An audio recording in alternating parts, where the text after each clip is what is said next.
¿Cómo están, queridos auditores y auditoras de la Radio Latina, en la 98.5 en la frecuencia modulada? Estamos en estos segmentos, ciclo de entrevistas que llamamos Agua que da vida, el nuevo futuro hídrico de Limache y Olmué. Este ciclo de entrevistas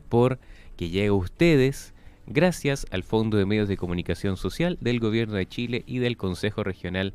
de Valparaíso, en donde es un espacio de conversaciones y reflexiones sobre el agua y el futuro de nuestra comunidad, tanto en Limache, Olmué y nuestros alrededores, donde hoy nuevamente abordaremos los desafíos y oportunidades que abre el nuevo proyecto de desalación junto a las voces de quienes viven día a día la realidad de la crisis hídrica, como también expertos en estas áreas. Por eso, esta jornada voy a hablar con Jorge Sangüesa, de Aguas Pacífico. Él es director de Sustentabilidad y Asuntos Corporativos de Aguas Pacífico, empresa pionera en soluciones de desalación y gestión sostenible de este recurso tan apreciado. Y con él hablaremos sobre cómo la innovación puede ser clave para asegurar agua para las personas, la agricultura y el medio ambiente. Así que lo más bonito de hacer estos contactos es que lleguen todos bien. Y tenemos ahora aquí en vivo y en directo a Jorge en los estudios de Radio Latina. Bueno, primero agradecerte, Jorge, tu tiempo y poder conversar acerca de esta temática que está en tema de muchos, pero que no está de más desglosarlo y a entregar también actualizaciones acerca de estas temáticas. ¿Cómo estás? No, muy bien, gracias a ti y por invitarme a este espacio, importante espacio, así que estamos muy contentos y un saludo a todos los radioescuchas ahí de Radio Latina. Bueno, Jorge, para entrar en detalle acerca de esta gran conversación que vamos a tener, para ver cómo podríamos describir la situación actual del recurso hídrico en la zona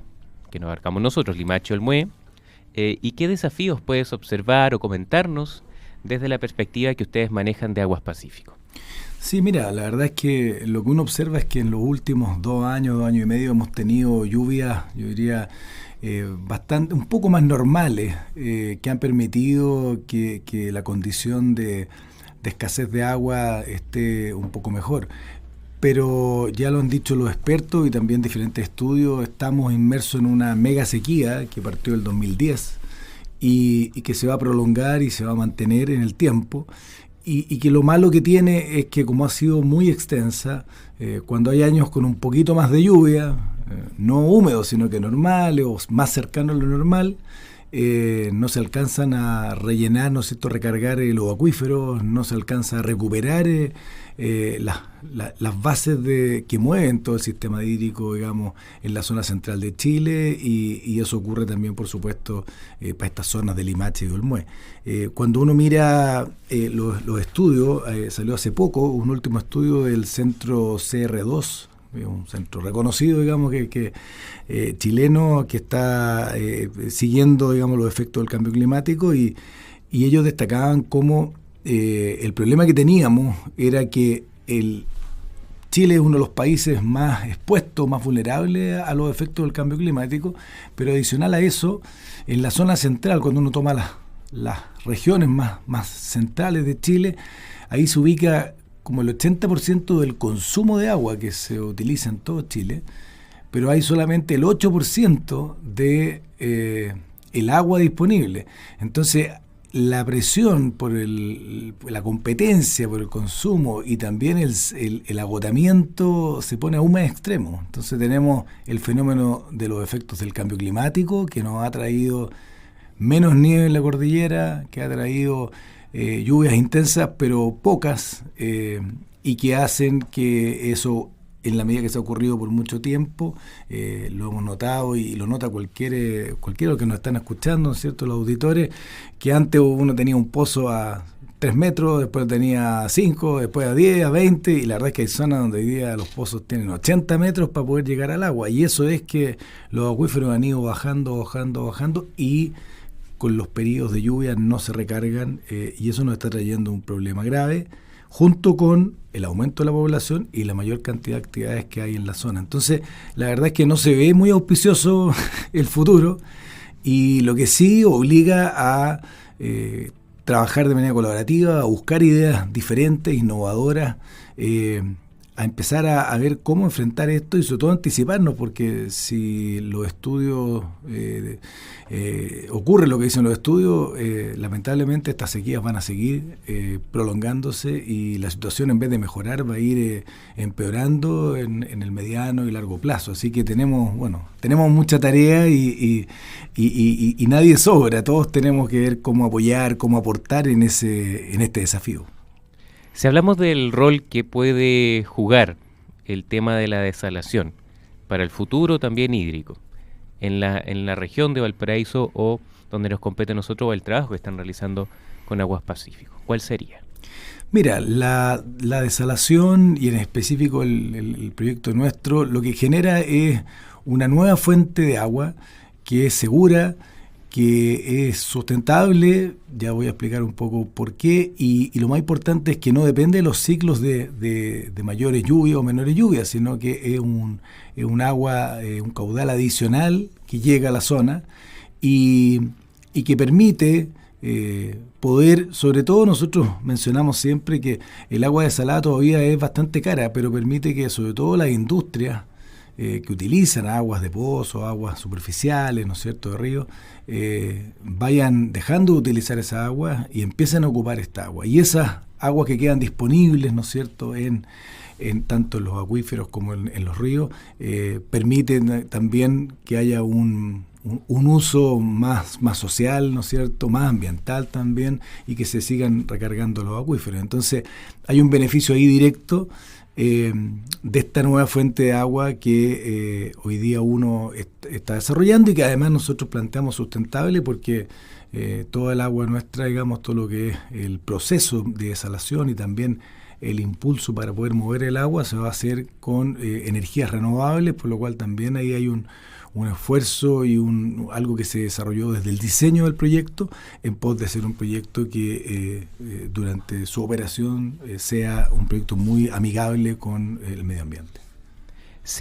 ¿Nos puedes mencionar si existen también aprendizajes cuando hablamos de la implementación de una planta desalinizadora, cuando hablamos a nivel mundial o en otras regiones del país? Sí, por supuesto. Nosotros hemos vivido aciertos del diseño y ahí destacar que, por ejemplo, nosotros, esta es una planta que tiene, o sea, todo nuestro proyecto tiene solo 2 estaciones de bombeo, cuando en el norte, donde hay más de estas plantas, a veces hay 5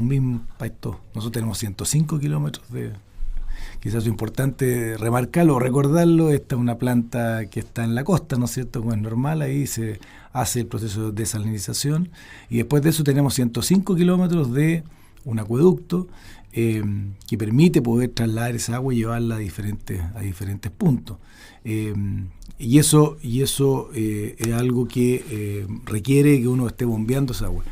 En el norte una planta así puede tener 4 o 5 estaciones de bombeo con la necesidad de energía, con todo lo que significa, y nosotros desde el diseño se consideró ocupar la geografía, entonces nosotros bombeamos el agua hasta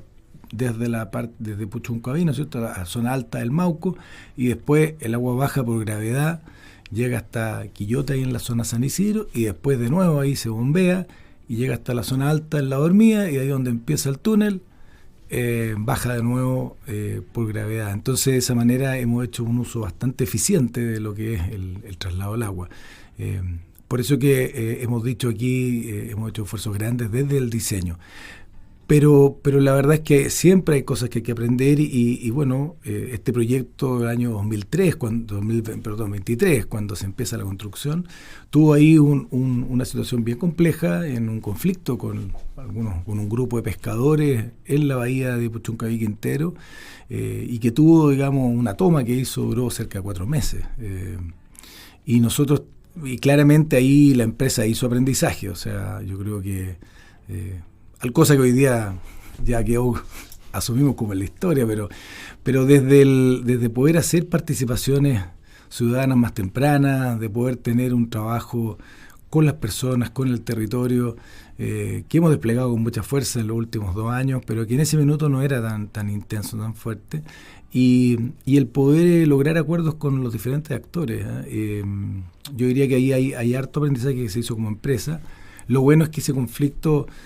terminó con diálogo, y después del diálogo con acuerdos, y esos acuerdos hoy día los estamos implementando, y son acuerdos de largo plazo que hemos tomado, digamos, con la Federación de Sindicatos de Pescadores Bahía Narao, con los cuales estamos haciendo proyectos bien interesantes y también bien innovadores, como es una planta que va a permitir procesar el producto del mar que traen los pescadores. Hoy día los pescadores llegan ahí a la caleta y un intermediario les compra, digamos, principalmente ellos explotan la jibia, pero también otros productos. Y entonces el intermediario se lleva y después el intermediario se los compra a 200 pesos y después lo vende a 2.000. Entonces lo que se está trabajando y nosotros estamos apoyando es la construcción de una planta procesadora que va a permitir poder que ellos hagan una venta directa, tanto a nivel nacional acá, como también exportar, y un proceso bien interesante como uno a la pesca artesanal le da más herramientas. Entonces es bien interesante como algo que partió como un conflicto, que nos generó pérdida de recursos, de reputación, de conflicto, que fue muy, muy complejo, se termina convirtiendo a través del diálogo en acuerdos y en soluciones que estamos seguros van a permitir un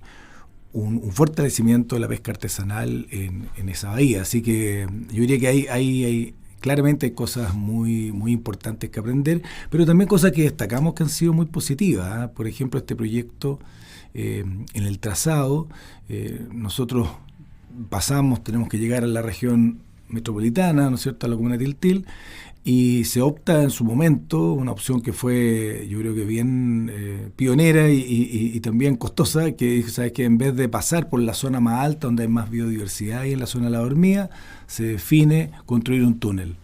Y se construye un túnel que hay de 6 kilómetros, o sea, es el túnel de hecho privado de los que vamos, que no minero, de los más largos que hay en Chile, sino el más largo, y la verdad es que eso es solamente para poder evitar pasar por la zona alta, donde otros proyectos que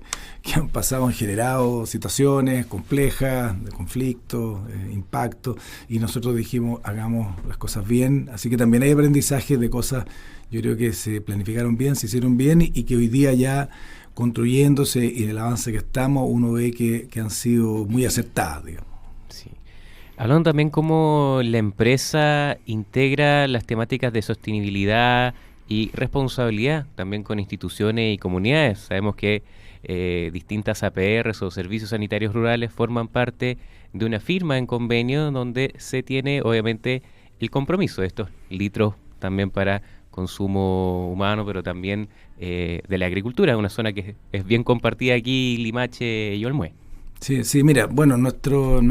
proyecto no es un proyecto, la gran novedad que tiene es que es una planta que es multicliente, multipropósito.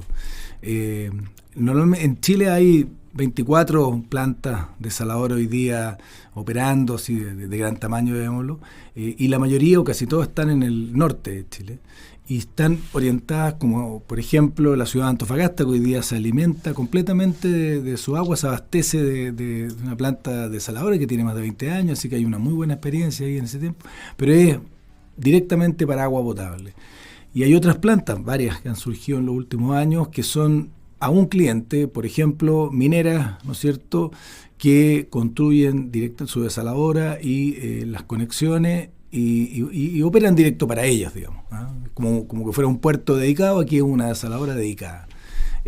Nuestra definición es diferente, es arriesgada porque cuando se define el proyecto y se impulsa el proyecto no se tenían a los clientes,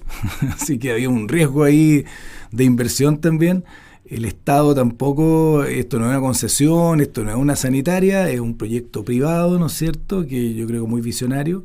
Y en esa lógica de multicliente tenemos, y lo hemos dicho públicamente, no tiene nada de confidencial, ¿no es cierto?, la mina Los Bronces de Anglo American es uno de los clientes. De estos primeros 1.000 litros, ellos tienen ya contratados 500 litros, pero hay otros 500 que hemos estado vendiendo. Tenemos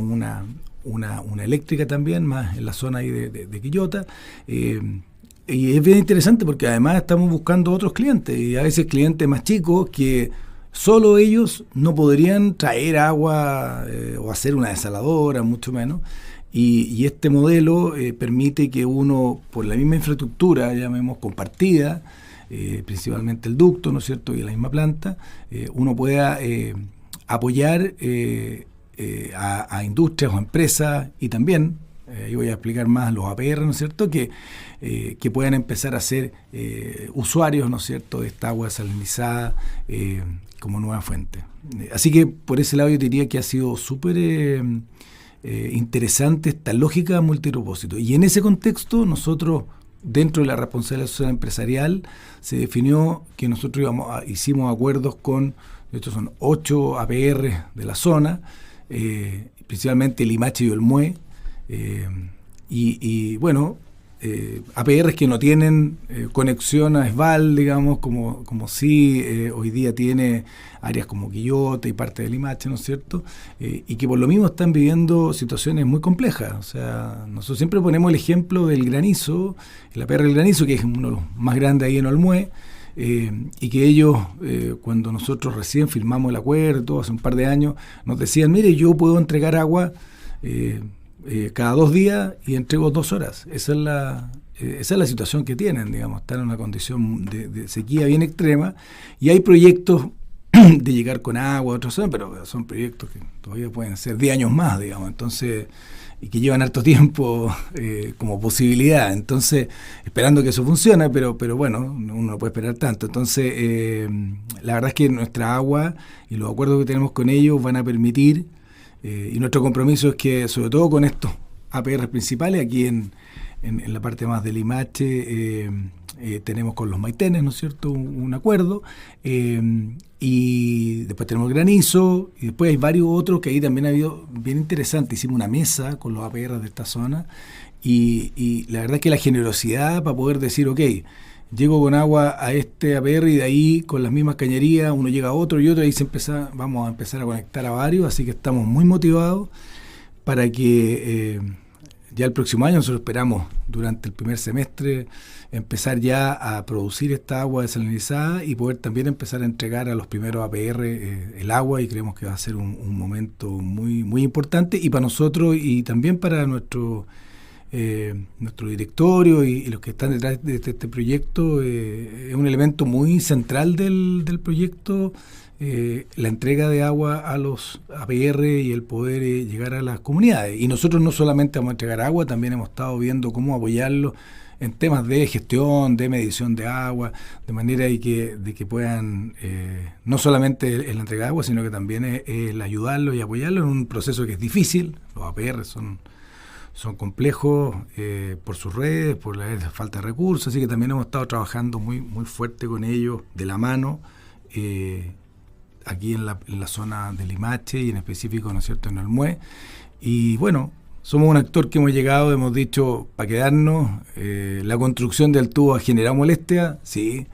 Ha sido, digamos, la gente dice, pero que aquí estuvieron, sí, pero eso es temporal y eso va a pasar, y lo que va a quedar acá la comuna y la zona es con un ducto que también el día de mañana puede empezar a permitir que otras actividades puedan tener esta agua desalinizada. Uh-huh. Uno de los marcos del proyecto, que lo llamamos agua que da vida, es que hablamos de la equidad de género y también interculturalidad. ¿Cómo se puede fomentar también eso, Jorge, en una participación más equitativa y también de diversidad en la gestión del agua dentro de la empresa? Bueno, yo diría que es bien relevante que en la medida que hay industrias o empresas que empiezan a consumir esta agua y liberan el uso de aguas, ¿no es cierto?, de acuíferos o aguas superficiales, eso permite que muchas veces grupos que son más vulnerables, ¿no es cierto?, que están en una condición de desmedro versus otros, ¿no es cierto?, que tienen más oportunidades u otros, digamos, tipos de condiciones, esa agua a nosotros nos queda muy claro que van a ser en apoyo de eso. Lo que vamos a hacer con los APR también. De hecho, cuando uno mira los principales dirigentes de estos mismos APR son mujeres. Y muchas veces usuarios de esto, que son familias, pero también tenemos... entonces yo creo que hay un tema de grupos que son más vulnerables, dentro de los cuales están, ¿no es cierto?, las mujeres. Pero también nosotros tenemos programas de fondos de inversión de desarrollo que han estado acompañando la construcción del proyecto, y la verdad es que eso principalmente son conjuntas de vecinos y con algunas instituciones sociales, y ahí sí que las que lideran son las mujeres. La verdad es que los hombres quedamos al debe cuando uno mira a las líderes sociales. Yo siempre me saco ahí el sombrero, porque es una labor muy relevante, que además no es remunerada, y ellas están ahí muy fuertes, y en eso muchos de los proyectos que hemos apoyado incluyen también capacitación en el desarrollo de proyectos, en cómo postular, en cómo poder a veces implementarlo, y en poder también entregar alguna infraestructura de sedes y otros, que la mayoría de las veces terminan siendo también un aporte, un beneficio, y que van generando más equidad para grupos vulnerables, para las mujeres también en específico de la zona. Así que nosotros por ese lado estamos muy, muy contentos y en un trabajo muy, muy activo, digamos, con los grupos y también con un foco de equidad. Sí, también de destacar que tienen un amplio equipo, tanto con personas de carácter internacional, porque tuve la oportunidad, y que también la vamos a tener presente, a Nuria, que ella es seca, digamos, una palabra simple nomás, de decir, en explicar a simples cosas, tener un equipo así, con una amplitud para llegar a educar y obviamente generar esta gestión hídrica de cómo estamos realmente, y ella da como una visión desde su mirada también, desde Europa, también, pues cómo es la visión de agua desde otros continentes, y también llevar la realidad. Entonces igual es bueno destacarlo, la amplitud del equipo que tiene Aguas Pacífico. Sí, mira, la verdad es que este fue un equipo que era chico, después se empezó a ampliar, hemos ido agrandándolo, y yo diría que el rol también en esa lógica de la equidad de género de las mujeres es muy importante, ha ido en aumento cada vez más, y también de esto que tú mencionas, o sea, más allá de que nosotros los chilenos somos un poquito ahí homofóbicos, pero yo creo que hay un tema ahí. Nosotros tenemos, así como dice Nuria, tú, que ella es española, tenemos Ana María, que trabaja en todos los temas más de sustentabilidad, que ella es de Colombia. Es bien interesante, porque también no es de que Aguas Pacífico sea internacional y que estemos trayendo gente de otras oficinas para acá, digamos, por un rato, sino que son profesionales de muy buen nivel que estaban aquí en Chile, y que también la hemos invitado a participar. Tenemos también a muchos brasileros que están dentro de la organización, peruanos. O sea, yo creo que es una organización bien diversa, y qué bueno que eso se note y que tú lo destaques, porque yo creo que esa diversidad también va generando riqueza, va generando nuevo enfoque, y hace que estos proyectos al final terminen teniendo mirada y abordaje de los problemas con un foco mucho más amplio. Bueno, también para llegar a estos minutitos finales, Jorge, consultarte acerca de las iniciativas, alianzas, o lo que todavía sigue impulsando desde la empresa Aguas Pacífico para seguir promoviendo esta conciencia, la corresponsabilidad del uso consciente del agua. Sí, mira, nosotros hemos hecho un trabajo, es interesante, porque en la costa generamos hace poco la Escuela de la Salinidad, porque nos dimos cuenta que la verdad es que la gente en la zona central no sabe mucho lo que es la desalación. Yo siempre cuento cuando yo entré el 23 a Aguas Pacífico, entonces mi mamá, porque uno siempre ahí la mamá me dice, oye, ¿en qué estás? Entonces, no, estoy trabajando en una desaladora, y mi mamá dijo, no, ¿qué es esa cuestión? Me la tenéis que explicar para yo contarle a mis amigas, me dijo, porque no van a entender nada. Y después me dijo, no entendían nada lo que era la desalación, y yo tampoco mucho, me decía. Y muestra que en general en la zona central en Chile no se sabe mucho qué es la desalinización, cuáles son sus beneficios, y también cuáles son los temas que hay que controlar para no generar impactos ambientales. Entonces nosotros en esta Escuela de la Salinidad en la zona de la costa hemos estado trabajando con agrupaciones sociales, también con escuelas, con colegios, y la verdad es que la recepción ha sido fantástica, y vamos a seguir desarrollándola con mucha fuerza. Y claramente dentro de eso también está el tema como del cuidado del agua. Yo creo que nosotros en la zona central en Chile, yo siempre he vivido en la zona central, y como que siempre hemos tenido agua. Y ahí está la cosa del agua para la piscina, el agua para el riego, y la verdad es que en esta lógica que el mundo cambió, tenemos que cambiar también la forma, la cultura, tenemos que hacer un uso mucho más eficiente, tenemos que ver cómo reutilizar más el agua que ocupamos, cuánta agua se pierde en las mismas lavadoras. La verdad es que yo creo que tenemos harta tarea y nosotros como empresa también vamos a empezar a avanzar más en eso. Hoy día yo diría que se ha remitido más al apoyo de los APR, porque ahí uno se encuentra que los mismos APR, en la medida que hemos ido trabajando con ellos, tienen, igual que la sanitaria, tienen bastante pérdida de agua. Entonces, ¿de qué manera uno puede lograr reducir esas pérdidas y ir generando conciencia? La acción más concreta que estamos partiendo ahora es con el APR El Granizo, que vamos a desarrollar ahí con ellos un programa, una cosa tipo campaña, digamos, para poder empezar a ver de qué manera todos hacemos un uso más eficiente del agua y de esa manera nos vamos adaptando a esta nueva condición de una sequía que se prolonga. Así que yo te diría que lo tenemos muy presente y también, sobre todo el próximo año, vamos a estar trabajando muy fuerte en eso. Yo creo que hay que trabajar sobre todo con los niños, los jóvenes, para que en esa lógica ellos vienen con un chip diferente, poder aprovecharlo, y también los que somos ya más adultos, más viejitos, cómo nos sumamos a esa lógica. El agua va a faltar siempre, yo creo que la desalación y esta nueva fuente de agua trae oportunidades, no soluciona todo, porque hay gente que dice, con esto soluciona, no soluciona todo, pero sí es un granito de arena adicional, pero para poder enfrentar lo que se va a venir con mayor sequía futuro, vamos a tener que empezar entre todos a trabajar, a colaborar y sobre todo a generar conciencia y una cultura de un cuidado, ¿no es cierto?, del agua, de un uso más eficiente en todos los niveles. Así que por ese lado también como empresa estamos muy comprometidos en esa línea y qué bueno que existen espacios como este programa, porque la gente va sabiendo más de las cosas y también después se queda, yo creo que siempre pasa que se queda dando de vuelta y se chuta. Sí, la verdad es que tenemos que tomar medidas y todos podemos aportar en esta tarea, en este desafío.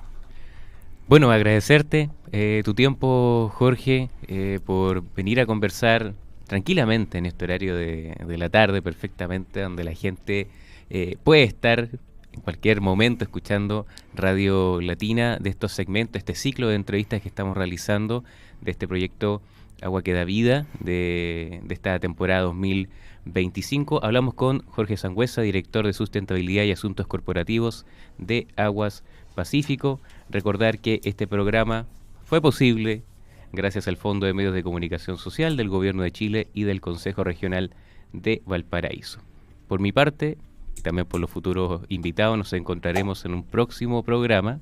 de Agua que da Vida, siempre por Radio Latina. Muchas gracias, Jorge, por tu tiempo. Muchas gracias a ti, a la radio y al ciclo, que siga siendo muy exitoso. Gracias por la invitación.